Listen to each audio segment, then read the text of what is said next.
Hello, welcome back. പെഹൽഗാമിൽ ചില ഭീകരവാദികൾ നടത്തിയ തന്തയില്ലായ്മക്ക് അവിടുത്തെ സാധാരണക്കാരായ മനുഷ്യർ പാടുപെടുന്നു. നിങ്ങൾ ഈ വീഡിയോ ഒന്ന് കണ്ടു നോക്ക്.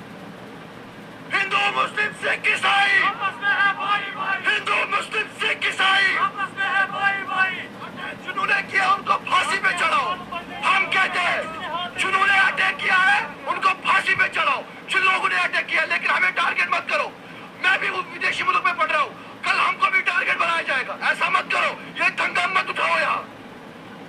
हिंदू मुस्लिम सिख ईसाई, हिंदू मुस्लिम सिख ईसाई. നമ്മളൊരു ചിന്തിക്കേണ്ട ഒരു കാര്യം എന്താണെന്ന് വെച്ച് കഴിഞ്ഞാൽ, സ്വന്തം നിരപരാധിത്വം തെളിയിക്കാൻ, സ്വന്തം പൗരത്വം തെളിയിക്കാൻ വേണ്ടിയിട്ട് മീഡിയക്ക് മുമ്പിൽ ഇതുപോലൊരു നാട് മുഴുവൻ വിളിച്ചു പറയേണ്ട ഒരു സാഹചര്യത്തിലേക്ക് ആ ഭീകരവാദികൾ എത്തിച്ചു എന്നുള്ളതാണ്. നിങ്ങളൊന്ന് ചിന്തിച്ചു നോക്കിയത്. ഈ ഭീകരവാദികൾ മനസ്സിൽ ഉദ്ദേശിച്ചത് ഒരേ ഒരു കാര്യമാണ്.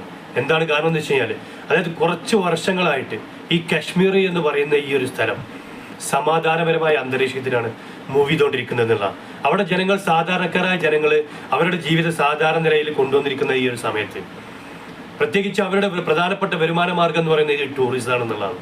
വിനോദസഞ്ചാരികൾ ചെല്ലുമ്പോൾ അവിടെ അവർ ഈ വിനോദസഞ്ചാരികൾ ചെലവാക്കുന്ന ഈ ഒരു ക്യാഷാണ് അവരുടെ ജീവിതമാർഗം എന്നുള്ളതാണ്. ഇന്നൊരു വീഡിയോയിൽ ഒരു സ്ത്രീ പറയുന്നത് കേട്ടു, അവർക്കിനി മരിക്കാണ് നല്ലത് എന്നുള്ളതാണ്. അവരൊക്കെ ഇത്രത്തോളം പറയണമെന്നുണ്ടെങ്കിൽ ഈ ഭീകരവാദികൾ നടത്തിയ ഈ ഭീകരാക്രമണത്തിൽ അവരുടെ ഉദ്ദേശം എന്താണെന്ന് വെച്ച് കഴിഞ്ഞാൽ ഈ കാശ്മീർ എന്നും അശാന്തമായി കാണണം എന്നുള്ളതാണ്. എന്താണ് കാരണം? പ്രത്യേകിച്ച് കാശ്മീരിൽ ഭൂരിപക്ഷ സമുദായത്തിൽപ്പെട്ട ആളുകളല്ല, ന്യൂനപക്ഷ സമുദായത്തിൽപ്പെട്ട ആളുകളാണ് കൂടുതലായിട്ട് വസിക്കുന്നതാണ്.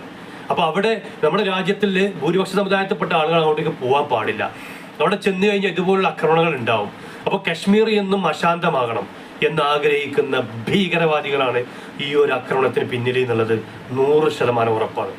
എന്തായാലും അവർ ഈ ചെയ്തിരിക്കുന്ന ഈ ഒരു ചെയ്തിക്ക് 100% നമ്മുടെ അധികാരികളുടെ ഭാഗത്ത് നിന്ന്, നമ്മുടെ മിലിറ്ററിയുടെ ഭാഗത്ത് നിന്ന്, നമ്മുടെ രാജ്യത്തിൻ്റെ ഭാഗത്ത് നിന്ന് തീർച്ചയായിട്ടും ഒരു തിരിച്ചടി അവർക്ക് കൊടുക്കണം എന്നുള്ള കാര്യത്തിൽ യാതൊരു സംശയമില്ല. അങ്ങനെയുള്ള തന്തയില്ലായ്മയാണ് അവർ കാണിച്ചിട്ടുള്ളത് എന്നുള്ളത് നിങ്ങൾ ചിന്തിച്ചു നോക്കൂ. നിരപരാധികളായിട്ടുള്ള 26 ആളുകളുടെ ജീവനാണ് അവിടെ എടുത്തിട്ടുള്ളത് എന്നുള്ളത്. അപ്പോൾ അതുപോലെ തന്നെ അവിടെയുള്ള ആളുകൾ എത്രത്തോളം പാടുപെടുന്നുണ്ട് അവരുടെ നിരപരാധിത്വം തെളിയിക്കാൻ, അവരുടെ പൗരത്വം തെളിയിക്കാൻ ഈ മീഡിയകളുടെ മുമ്പിലൂടെ. അവർക്കറിയാം ഇന്നല്ലെങ്കിൽ നാളെ നമ്മുടെ അധികാരികളൊക്കെ നമ്മളെ ഈ ഒരു കണ്ണിലൂടെയാണ് കാണുക എന്നുള്ളത് അവർക്ക് വ്യക്തമായിട്ട് അറിയാം എന്നുള്ളതാണ്. എന്താ ഇതൊക്കെ കാണുമ്പോൾ വളരെ വിഷമം എന്നുള്ള, ഇതൊക്കെ ഈ ഭീകരവാദികൾ, ഈ ആക്രമണം നടത്തിയ ആളുകൾക്ക് ഇതെന്തെങ്കിലും കാണണോ, ഇതെന്തെങ്കിലും അനുഭവിക്കണോ എന്നുള്ളതാണ്. അവിടെ ജീവിക്കുന്ന സാധാരണക്കാരായ മനുഷ്യരാണ് ഇതൊക്കെ അനുഭവിക്കുന്നത് എന്നുള്ളത് മാത്രമേ പറയാനുള്ളൂ. Okay, thanks so much.